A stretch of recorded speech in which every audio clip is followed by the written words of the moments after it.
Welcome back to the Hippie Martha Hormone Hour, where we reclaim our bodies with wisdom, intuition, and a little bit of science magic. I'm Ashley, your host, and today I'm sitting down with someone whose work reaches far beneath the surface of just mindset and stress management. Angie Yatsky is a registered somatic movement educator and therapist, certified movement analyst, and dynamic embodiment practitioner with 30 years experience in movement and movement education. Backed by neuroscience and grounded in hope, Angie helps all ages release body-held tension and trauma, repattern developmental movement, and rewire sensory processing. She specializes in birth trauma and developmental trauma and their impact on the developing nervous system. So if you've been doing all the right things and still feel tense, dysregulated, or hormonally stuck, this episode is going to open doors you didn't even know were closed. So let's dive in.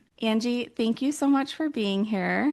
Welcome to the show. I am so happy to have you and so glad that we were able to meet. Thanks for being here. Yeah, thanks for having me. I'm excited to be here. I always start with a little check-in, but I want to actually kind of share a little backstory of how we met. And we actually met back in September. We were both doing a 9 in, 9 out expo. And I was already thinking back to how you and your services could help my local clients. But then I thought, what a great idea to share what you do for those who don't live in Michigan and maybe they could find a practitioner in their hometown or their community like yourself. So that's kind of where this all kind of began and landed. But I want you to share just a little bit about what you do, where, just share your story first, and then we can maybe get into some more of the somatic therapy work. Sure. So thanks for having me. Somatic is a word a lot of people aren't sure about. And if you Google it, it really doesn't describe what I do. How I like to talk about it is somatic is a big umbrella word for anything that has to do with body and brain. So the word soma is Greek for the living body. So somatic movement therapy means we're bringing movement in there, different than what usually people have heard of as somatic experiencing. Somatic experiencing is something you would do with a mental health therapist, where maybe you would sit across from each other and you'd have hands on your own body and you'd try to sense where tension is, where trauma is, and try to release it. So I'm actually moving people. So if you can see, I'm in my office. Behind me, I've got big balls. We have mats on the floor. I have a vibration plate and a mini trampoline, and we're moving.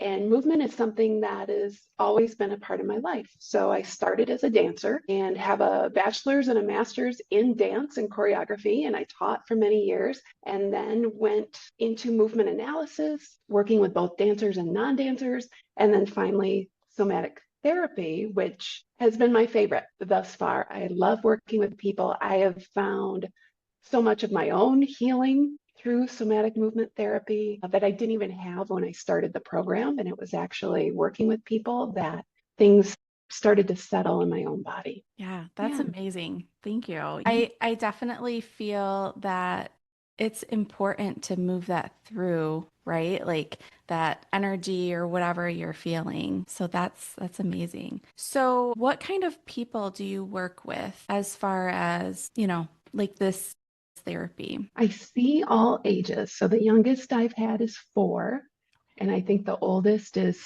74. So all ages. I work with pregnancy, I work with postpartum. I see a lot of kids. I see a lot of moms in particular, families. And it's one of those things where I'm doing very similar work with everybody, but the approach is different based on circumstance. So we all develop the movement first. So movement fires the brain for a baby, and that starts in utero. And then that is laying the foundation for the nervous system. So whenever I'm working with an adult, I'm going back to all those early movement patterns, which are simple words like how do you push and reach and pull, things like that. And we figure out what got stuck. So all ages, Kids are fun because I do a lot with obstacle courses and it's a lot of play, but I make the adults play too. Play changes the brain more than anything. Yeah, And I always that's say healing shouldn't be all tears and trauma analysis. We've got to have some joy in there as well. yeah, 100%. I love that so much.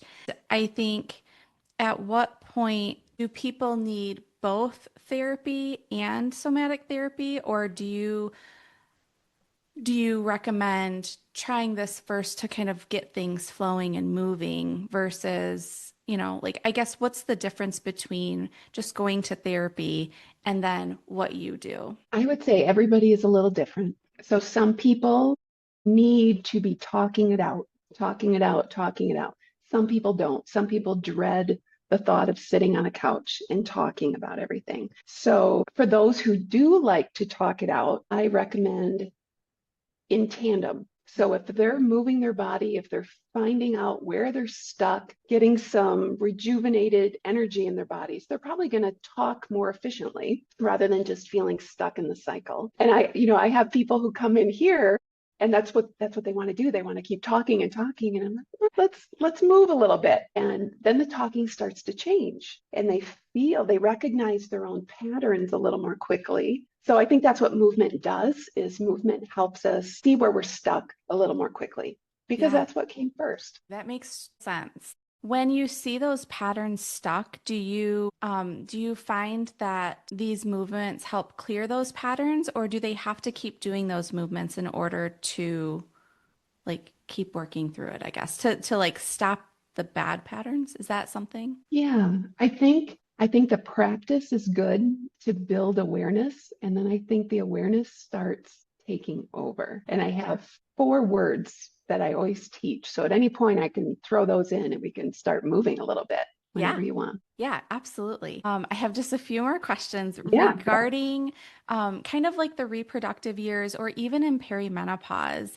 And from your perspective, how do stored trauma patterns in the body influence kind of that hormonal or reproductive stage?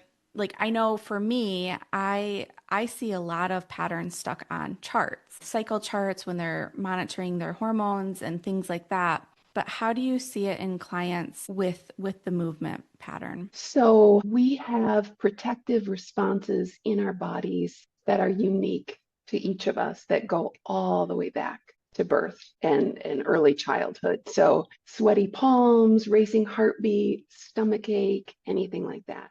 The brain goes 4 to 6 times faster than the body typically. So we'll start to get those little symptoms and the brain just takes over because the brain wants to keep us in survival mode and then the body is left in the dust. So once we start to feel those, when I work with someone, I have them name what do you experience, and then we get our little list together. So then the homework is when you start to notice that, being able to say, wait, this is familiar. I know this feeling. It probably has less to do with this situation or this person and more to do with my pattern of how I respond. I'm going to slow down. I'm going to notice. I'm going to get myself back to the present. And then I give a little bit of movement, that baby movement of the pushes and the pulls and the reaches that we practice to get unstuck. And then that practice slowly builds over time, especially if we practice those little actions in the good times. So, for example, I talk about the reaching. And if you are reaching for your plate in the high cupboard, step back 3 inches and make yourself actually reach. And so the body is practicing, I can have a desire. I can want something. I can move towards something good, but I'm not going to sit and analyze and analyze and analyze. I'm just going to have my body start practicing that.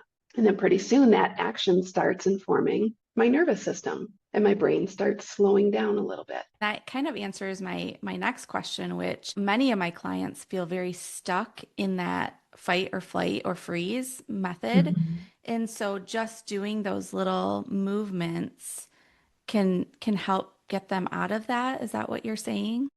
Mhm. Wow, that's crazy. I love that.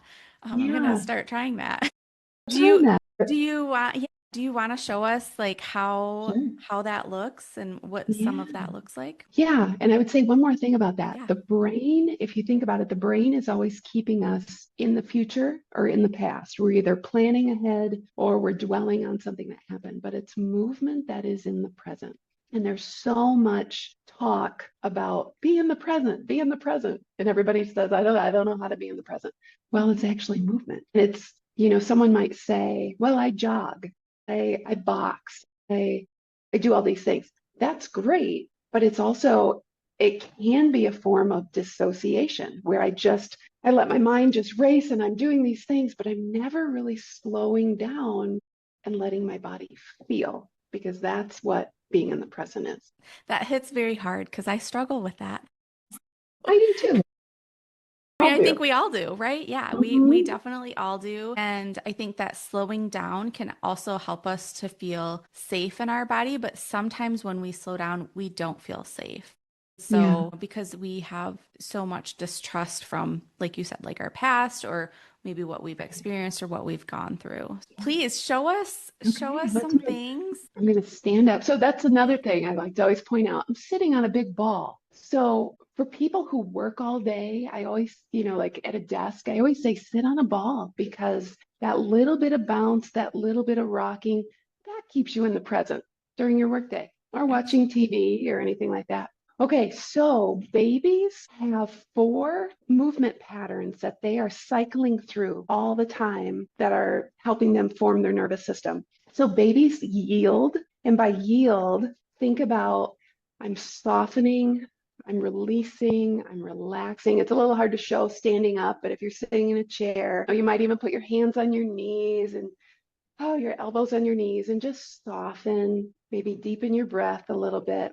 Babies have to figure out that yield. And so for some babies, that yield is really hard. If there was birth trauma, the part of the brain that is awake in utero can sense fear and remember fear. So babies can sometimes be born with these little nameless anxieties that they're not even sure why they exist. If someone had a rough beginning, those first 3 years are so formative. It can be hard for that baby to really soften into the parent or caregiver's arms. But that's ideal. This is what we want, is that yielding quality. That yield is what supports the push. So push, if you think about if you've ever had a baby or been with a baby, if I were lying on my belly right now and I'm pushing through my hands, and I have this little bit of awe and wonder as I'm looking around. And maybe I start rocking on my toes and I'm going a little forward and back, and there's a little excitement.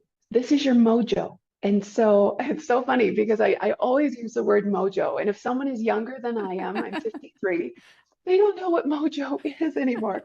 Mojo is your fire, your drive, your get up and go. So this is baby and push. I've got that little bit of excitement. I need that push to be able to reach for that toy. I've got some things here to reach for that toy that I want that is just out of my reach. And I can take hold of it and pull, and usually it goes to my mouth, and there's a sense of satisfaction.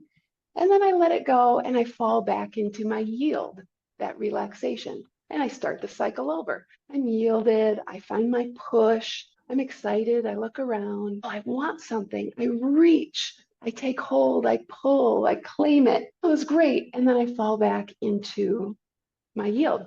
So if you think about the developing toddler, child, teenager, we all have unmet needs. Everybody has some unmet needs. So if you think about, I mentioned not being able to yield because maybe there wasn't safety. Maybe there was so much push in someone as they're growing up that it felt like hypervigilance, and they're looking constantly for threat, or it feels like I'm just always in a fight with that push. Or maybe the stuck happened in the reach where there's just this feeling of desperation all the time. And I can't see the good around me because I'm so worried about being enough and doing enough and reaching and reaching. And then sometimes we can be stuck in the pull. I take hold and I pull and I pull and I pull and I pull. because I don't know when the next good thing will happen. I work a lot with adoption, and we hear about food scarcity with kids, and there can be food hoarding, or maybe it's about a relationship. And I know this relationship isn't good for me, but I don't know if I'm going to have another one. So I'm just going to hold it and I will not yield. And so there's always that stuck point. And so by practicing these little actions, and I have my adult clients right on the floor, and we start maybe on the side, and then we find that baby push and we rock, and maybe I put little toys out and we have to reach and we pull it in, and there's revelation that comes. Oh, I remember this. I didn't even know that was still affecting me, and that makes so much sense. And then rather than getting stuck in that, maybe we need to let the tears flow, but then we keep moving a little bit, and the body gets rid of that stuck energy. You had mentioned, Ashley, that feeling of not feeling safe in the body. And that's where that push for me always comes in. So whenever I'm working with someone and I sense that lack of safety, or if I'm going to send them out the door and I know there will be a lack of safety, I'm always helping them find ways of pushing. So I don't know if you can see my hands, but I have a countertop here and I'm pushing into the countertop. It's great if you have a live person. So I will push hands to hands and we'll just have a little back and forth. Or I put my back against the wall. Feels really good if I have the big ball behind me and I have a little feedback into the ball. Yeah. But feeling that push, there's a word called proprioception, which is the ability to feel your joints and muscles, which tell you you exist. You know you are there. So when I'm feeling I'm not safe in my body, I have to let my mind keep going and going. That push will slow me down enough so I can, okay, breathe. What is familiar? Oh yeah, this is what I do. I run ahead. I'm not going to do that this time. I'm going to look around. I'm going to scan for beauty rather than threat. I'm going to notice things, notice colors. I'm going to hear sounds. Right. Whenever I look side to side, I'm telling my brain I am in present time. Because like I said, the brain is either forward and back. And that happens in movement too. If I have a lot of tasks, I'm always forward, forward, forward. But if I can get myself to look side to side and notice, I'm immediately sending my nervous system a message that I am in present time. And these feelings coming up, I can probably name when they started. I don't need to right now. Right now, I'm going to work on my push. I'm here. My reach. I can reach and grab something good. I can claim it.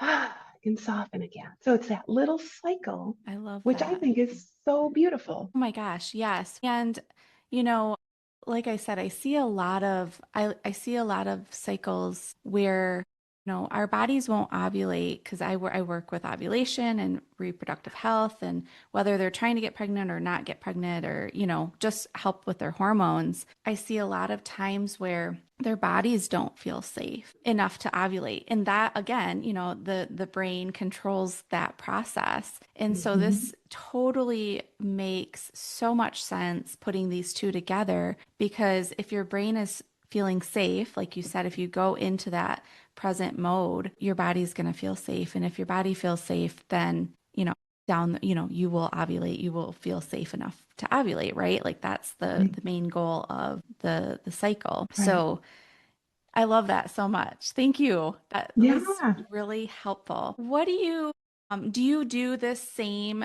kind of structure for those who maybe feel numb or disconnected or disassociated? You just try to get them back into their present body by doing things like that. Is that the So goal?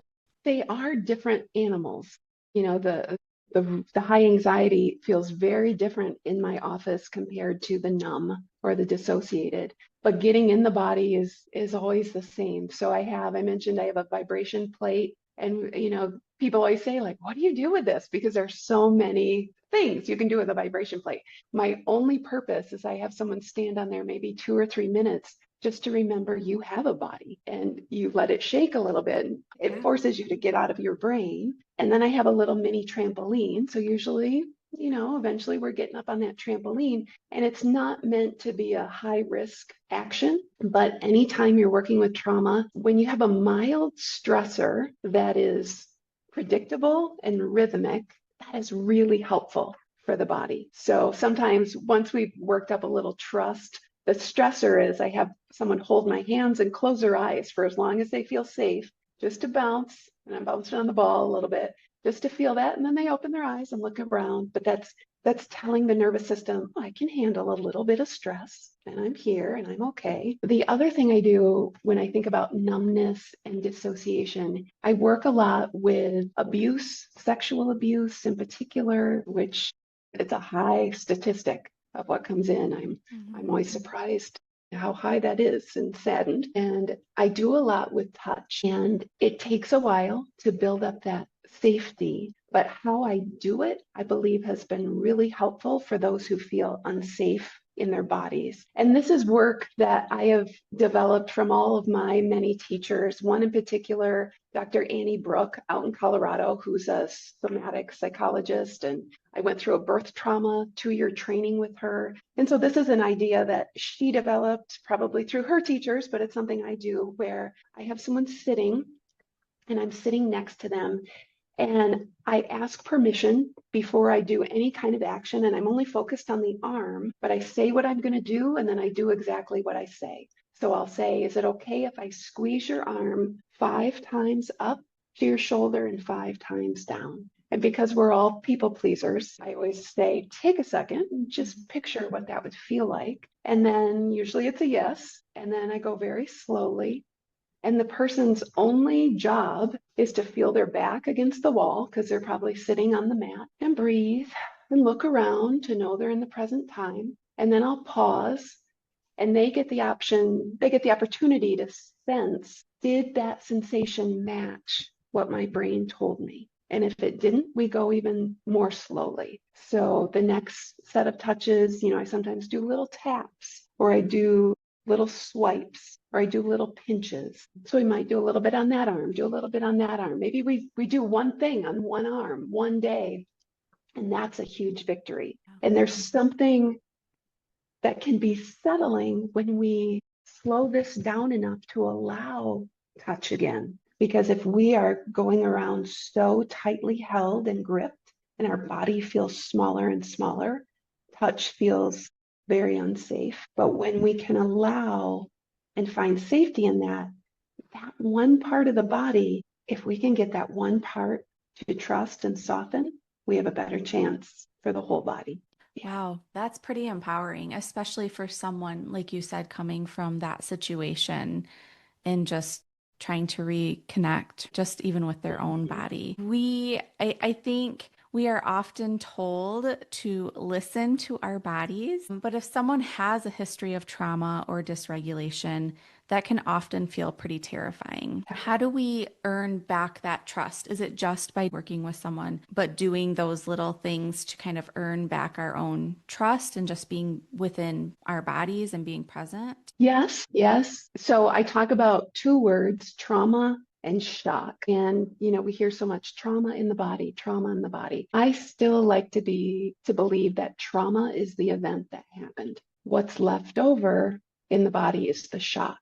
And the shock is what keeps surfacing, always that shock. Those are those little sweaty palms, racing heart, tight muscles. So that building of trust doesn't happen until we're able to separate the two. So that when we say trauma, when I'm talking about trauma, I can feel safe. If I'm safe with a counselor or a good friend, I can talk about the trauma. With shock, that's the overwhelming, I'm so flooded, I can't even find myself feeling. So to regain that trust, we have to start getting on top of that very first sensation that starts to come up. Oh, I felt that tightening. Okay, no, pull that train back, look around, push, recognize that this is my shock pattern. Do not let myself go back into the trauma, re-traumatization of it all.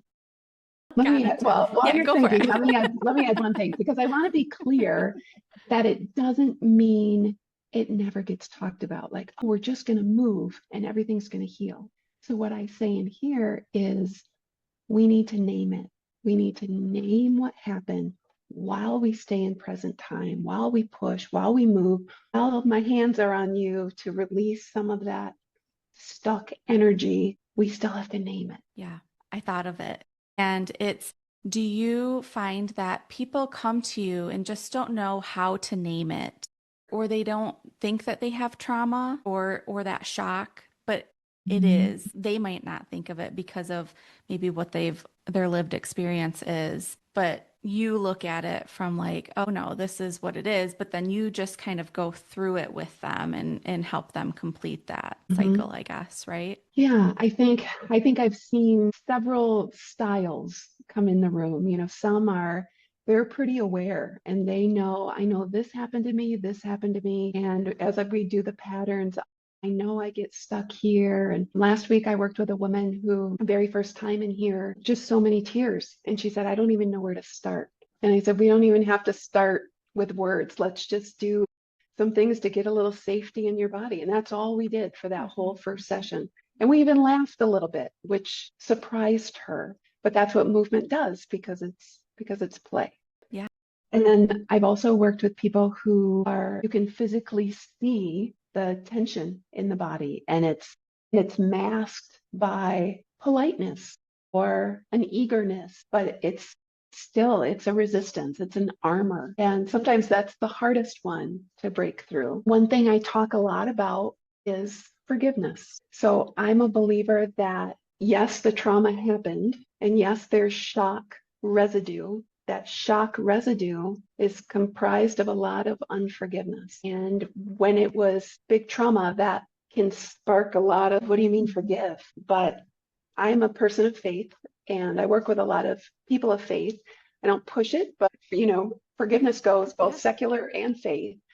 When we hold that in our bodies, it's not doing us any favors.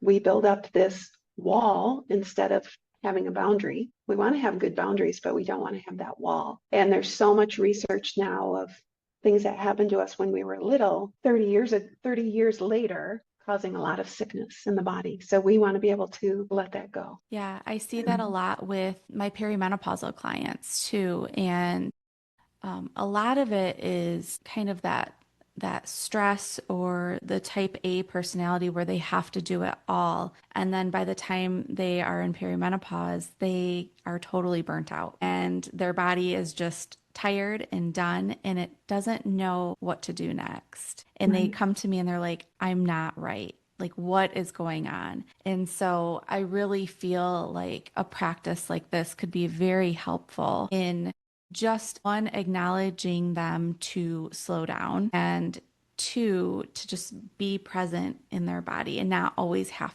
to do something, but also that movement can kind of help complete that, right? Like it's just really, it can be really transformative for them.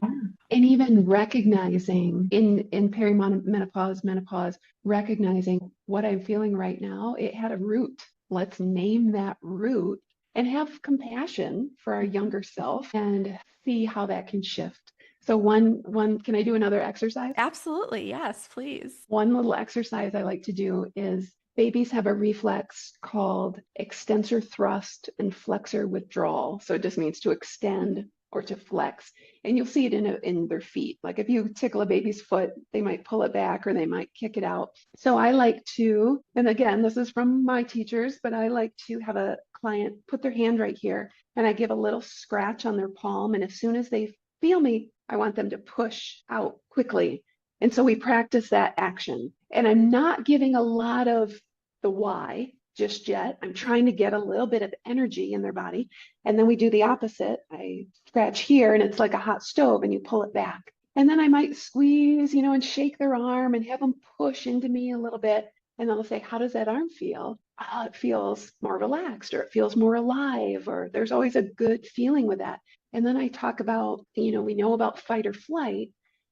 Fight or flight is good. We need the fight to protect ourselves. We need the flee to be able to get out of danger. But when we don't use it, we freeze. And so then we have all this frozen energy of all the times we wish we would have fought and we wish we would have fled. It stays in the body and they stack and they overlap. And then we get a burst of energy and we do more, but We just keep stacking all that. When we do the second side, I talk about now I want you to imagine all that frozen fight energy. You are pushing it out of your body. You are capable now. So, to use myself as an example, you're 53 now. Whatever happened to you at age 10, you can now fight back. You can protect. And we make it fun. Same thing here. You can get out. I talk about this with negative talk, self-doubt. Get out of that. Get out of that. And we let the body feel that change. That's amazing.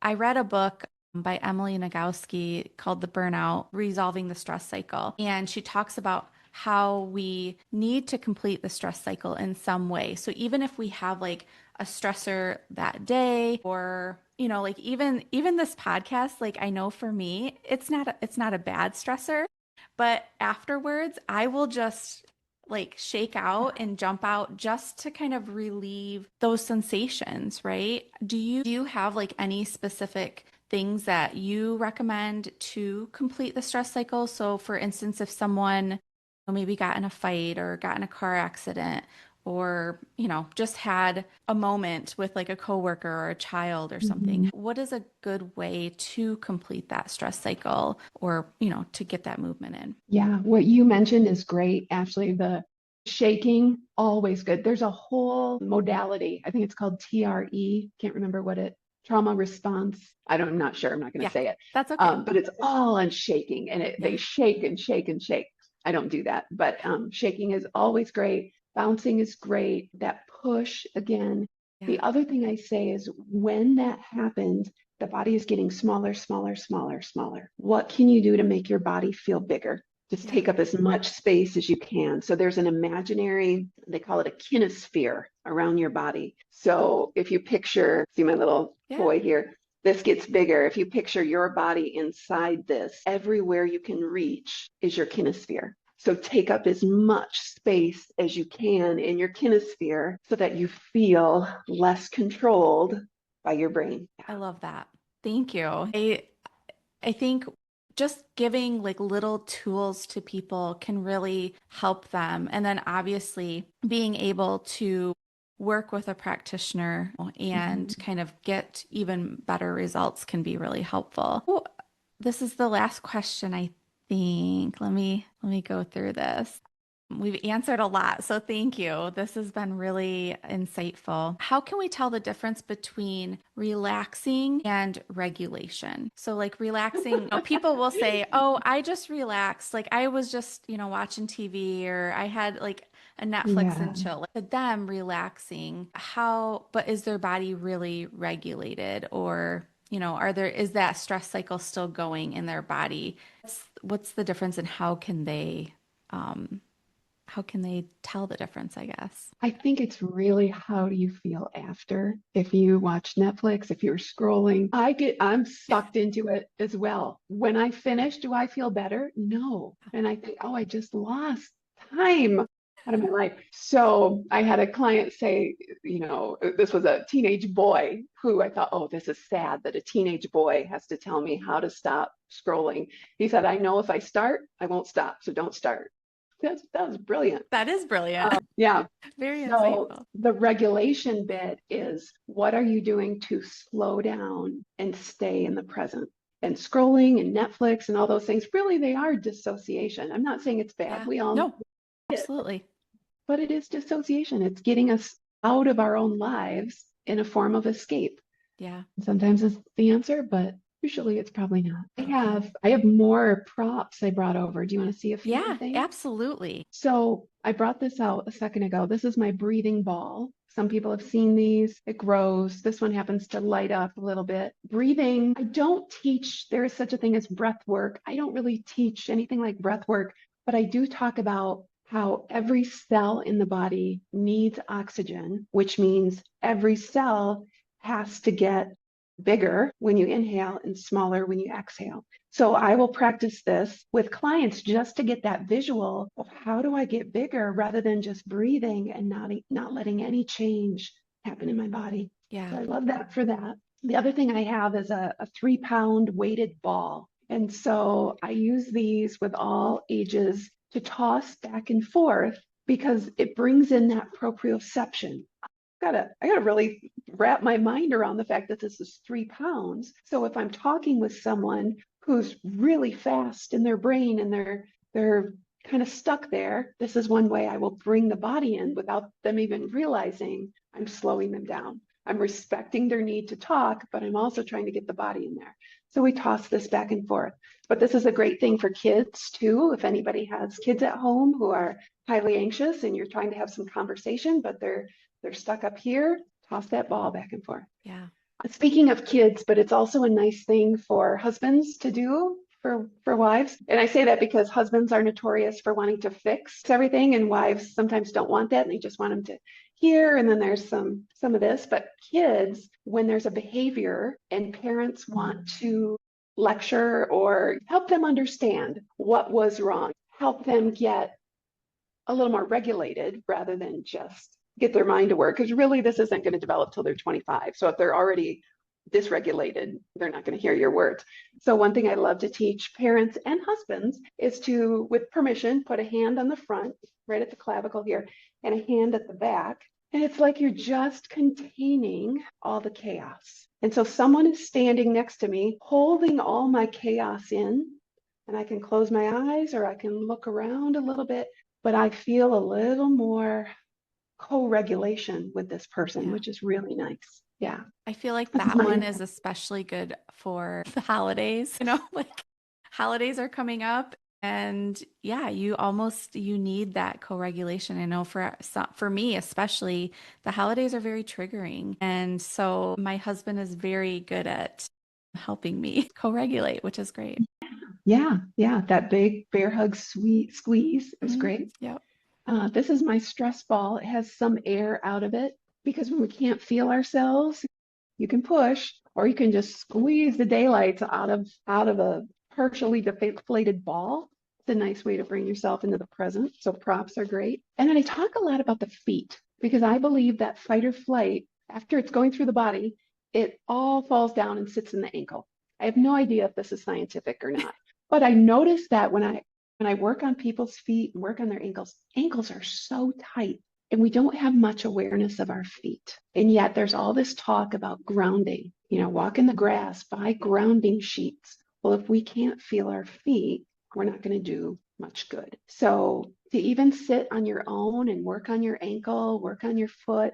And then I have these little soft baseballs. If it were a softball, I think it would be bigger. So I think it's actually called a soft baseball to roll under your foot while you're sitting and just feel that little release in the foot, little pressure point. And while that's going, I'm working with clients on, we might stand and I'll have it under one foot. I'm working on, okay, your foot's got that going on. Can you feel some freedom in the rest of your body? You're letting one part of your body be very focused. You don't need your whole body to be focused and single vision. You can have one part working and let the rest of you. So that's a nice thing for that. Yeah, absolutely. Especially in the wintertime when it's freezing out and you can't get outside. Right. And then I have one more fun thing to show. This is, I had a young woman take my training. I do a training for mental health therapists, and we did a barter instead. She crocheted me this little doll. Oh, I love that. And a pelvis and an umbilical cord. That is And awesome. boom, it's so great. I might need her name. Yeah, I'll send it to you. And what's so great about this is you had mentioned, the cycle and the tension. And what we forget about is that we were all babies in a womb. Everything that came through that placenta went straight into here. And so it wasn't just food. It was all the emotions, all the hormones of our moms. So if you picture, that can be a pretty tense area that we grow up with. And we don't even realize that it could have started way back when. So to be able to slow down, put a hand on our own belly and breathe into those places. Maybe you have a person with you so that there's some co-regulation, but to name some of those things, but think about where that tension could have localized that might be affecting you now. Yeah. And then saying, all that came into me, that wasn't mine. I don't need to hold on to that. Maybe you say, my mom did the best she could with what she had. Yeah. And I'm going to release her of that. and you do a little self massage there and you work on that for a few Yeah. days. See if you can let that go.